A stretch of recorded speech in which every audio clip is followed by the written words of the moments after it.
இன்றைக்கி சண்டேனால நம்ம ஒரு நான்வெஜ் ரெசிபி எறா தொக்கு தான் செஞ்சு காட்ட போகிறோம். 150 கிராம் எறா வந்து க்ளீன் பண்ணி வாஷ் பண்ணி எடுத்துக்கிட்டு, 1 ஸ்பூன் இஞ்சி பூண்டு பேஸ்ட்டு, 1 தக்காளி, கருவேப்பிலை, கொத்தமல்லி, 2 வெங்காயம் குட்டி குட்டியாக நறுக்கி எடுத்துக்கிட்டேன். இப்போ கடாயில் ஒரு புளிக்கரண்டி எண்ணெய் ஆட் பண்ணி, எண்ணெய் காஞ்சதும் இஞ்சி பூண்டு பேஸ்ட்டு இதில் போட்டு நல்லா வதக்கிக்கலாம். பூண்டை வந்து தோலோடு போட்டுக்குங்க, நல்லா வாசனையாக இருக்கும். இதோட கருவேப்பிலை ஆட் பண்ணிக்கோங்க. இதையும் நல்லா மிக்ஸ் பண்ணி விடுங்க. இப்போது நறுக்கிய வெங்காயம் ஆட் பண்ணி அதில் தேவையான அளவுக்கு உப்பு போட்டு நல்லா மிக்ஸ் பண்ணி விடலாம்.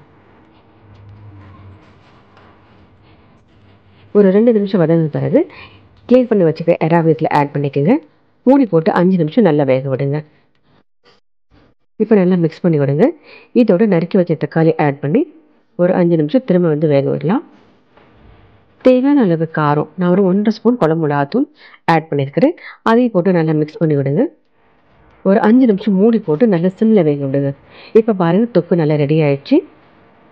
கொத்தமல்லி போட்டு கார்னிஷ் பண்ணுங்கள்.